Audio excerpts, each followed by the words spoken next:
In this lecture of the cardiovascular system, we're going to talk about the cardiac conduction system and an EKG.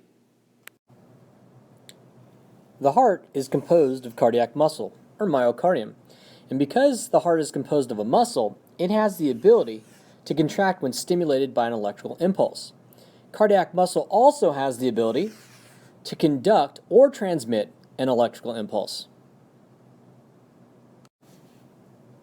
The cardiac conduction system of the heart is a system in which an action potential is created and transmitted, and in turn, that action potential stimulates the contraction of the atrium and ventricles.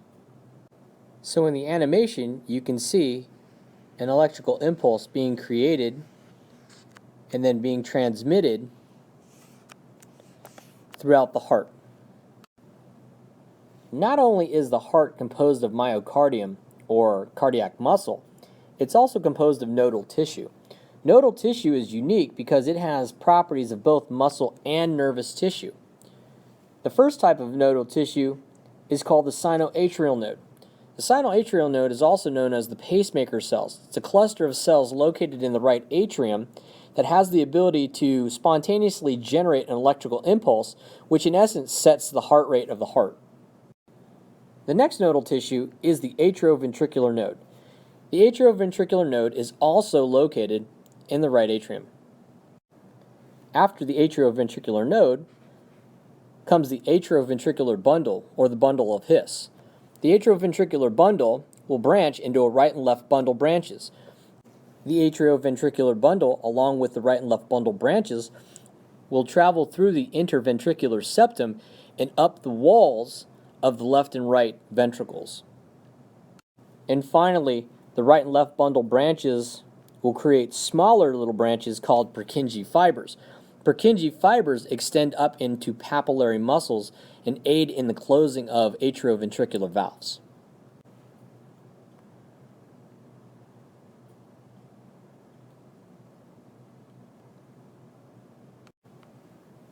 So in the animation here of the cardiac conduction system, you can see that electrical impulse starts at the sinoatrial node, and that electrical impulse will travel through the atrial walls, causing the atrial walls to contract. That electrical signal in the atrial walls then is collected at the atrioventricular node, and from the atrioventricular node, that electrical impulse will travel through the atrioventricular bundle before branching off into the right and left bundle branches. The movement of the electrical impulse through the interventricular septum and up the walls of the right and left ventricles causes the ventricles to contract. Because cardiac muscle can conduct and transmit an electrical impulse, we can measure that electrical activity and view that electrical activity through something called an electrocardiogram. An electrocardiogram records the electrical activity of the myocardium during a cardiac cycle. An electrocardiogram, such as the one viewed here, can be broken up into different waves and complexes. The first wave is what we call a P wave. The P wave represents the depolarization of the atria, and during depolarization of the atria are contracting. The next part of an EKG is called the QRS complex. The QRS complex represents the depolarization of the ventricles, and during the depolarization of the ventricles are contracting. And finally, the last part of an EKG is called the T wave. The T wave represents the repolarization of the ventricles, and during repolarization of the ventricles are relaxing.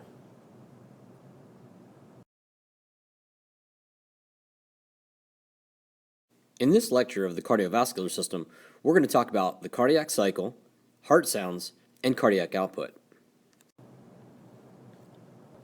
The cardiac cycle are all of the events that occur in a single heartbeat, and the events that occur in a single heartbeat are the alternating contractions and relaxations of the heart. Contractions of the myocardium is what we call systole, and during systole, the myocardium of the chambers contract, causing the chambers to squeeze blood out. Relaxation of the myocardium is what we call diastole. And during diastole, the myocardium of the chambers relax, allowing the chambers to fill with blood. There are 3 phases of the cardiac cycle. The first phase is called atrial systole. During atrial systole, the atria contract, forcing blood into the ventricles. The second phase of the cardiac cycle is called ventricular systole.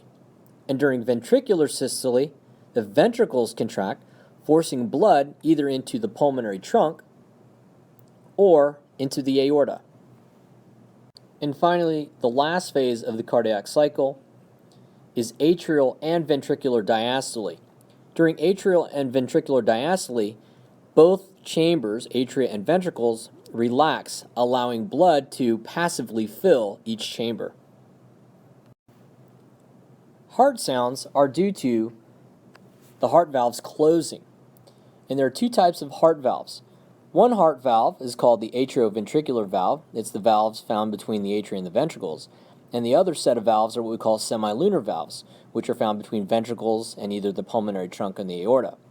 The first heart sound that you hear is due to the atrioventricular valves closing. We call this lub. And the second heart sound is due to the semilunar valves closing. We call this dub. So when you hold a stethoscope up to your heart and you're listening to your heartbeat, you're actually hearing lub-dub, lub-dub, lub-dub, lub-dub. And this is all due to the cusps of the valves slapping against one another while they're closing. And the last topic of discussion for this lecture is cardiac output. Cardiac output is the volume of blood pumped out of a ventricle in 1 minute. Cardiac output is dependent on 2 factors. The first factor is what we call heart rate, or the beats per minute. The second factor is what we call stroke volume, which is the amount of blood pumped by a ventricle each contraction. To determine the cardiac output of a heart, you simply have to multiply the heart rate times the stroke volume.